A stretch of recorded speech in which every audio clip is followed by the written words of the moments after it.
If you love Baltimore sports, you'll love WNST.net. So we're here at the Breakers in Palm Beach, and we have Ravens owner Steve Bisciotti with us today, and very unusual we get to sit down and talk, so I got some fun questions for you today. Talking First off, camera. What's that? I said, unusual that we get to talk. Yeah, usually we're behind closed doors and cloaked in secrecy. Why have you never written a book? Why have you never... Because fans are always interested, and they want to hear your philosophies, and you don't sit down and talk too much other than just about football, but I always like talking about stuff. I can read about that in the Sun. I like the other stuff. Nah. Just never written a book? No. Never will? No. No, it would be compiled of secrets or lies, or both. And you're not good at either one? I'm really good at both. So why do you own the team now? And you could sell it, people buy and sell teams. Why, at this point in your life, do you own this football team? Because Peter Angelos won't buy it from me. He would. If you sold it to him. No, I've been in Florida all winter long, and I keep hearing these questions about Peter interested in selling, and who knows. So why do you own the Ravens? Forget the baseball team for now. We fix them later. The football team's already fixed. Okay. Yeah, football team's fixed. I think so. That's why, because it's easy to do. It's easy to run. Doesn't require a lot of my time. I've got talented people, so it's fairly smooth for me. So this has been a joy for you to own the team as much as you thought, because I think you get into it, and then you have to go through the reality of actually owning the team. Yeah. And you're right. I mean, the joy is coupled with the heartache, and you accept the lows with the highs. So I love the highs. Is there any other heartache you feel or troubles that you feel that fans feel the same thing you feel? We miss a field goal, we drop a pass, we don't go to the Super Bowl. But the other side, the ownership side, the stuff fans don't know about, are there hardships? Firing coaches, having players sign in free agency, all that kind of stuff that bothers you personally, maybe. Yeah. I mean, losing these guys. I talked to Todd Heap last week. He was going out to Pebble Beach, and he wanted to talk to me about a couple things, get on a certain course, and we ended up speaking for 20 minutes, and it was like, gosh, I haven't talked to him since the day on the field.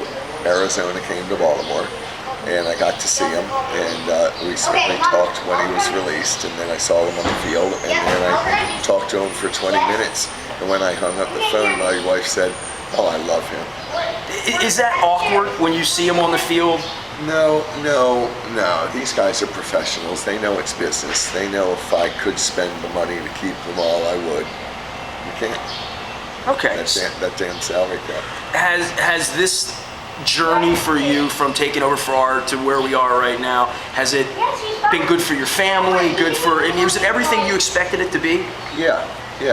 I don't think it's bad for my family. I think that the way we approach it is to do our best to let the team be the focus and not the Bisciottis, and they all embrace my style, and I think they appreciate it, because I think it brings less angst to them, and so we manage the business to a level that allows me to enjoy it. Did you know, going heads up, how many owners did you talk to before you bought about what this was going to entail for you?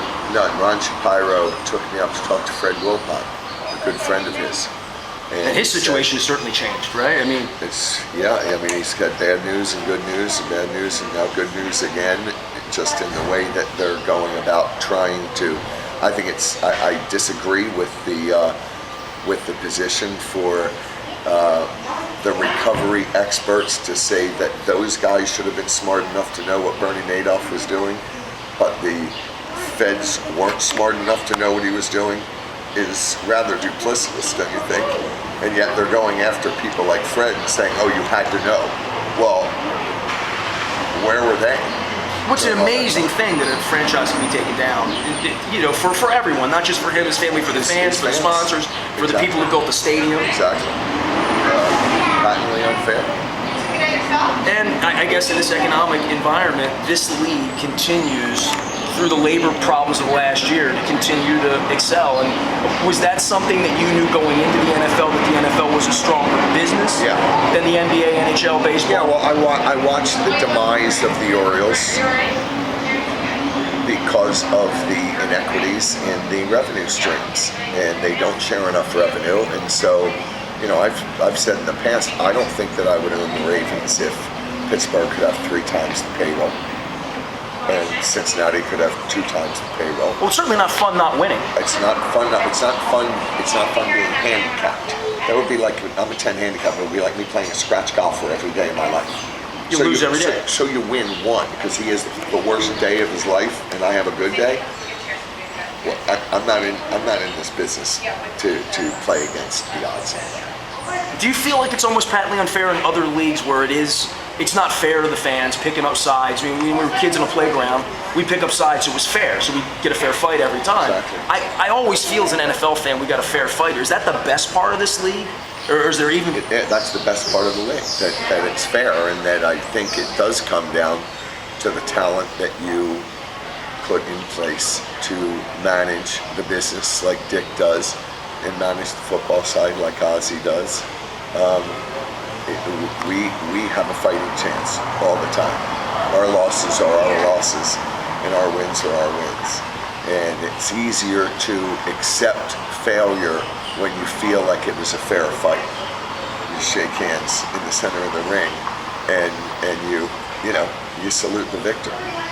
So. What do you owe the fans?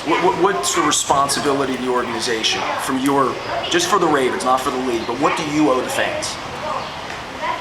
I owe the fans the Ravens. That's my overriding issue, is that it's not about the Bisciottis, and it's not about what we do, how we go about doing it. We owe them a fighting chance. We owe them quality people running the organization, and I think we've got it. If you love Baltimore sports, you'll love WNST.net.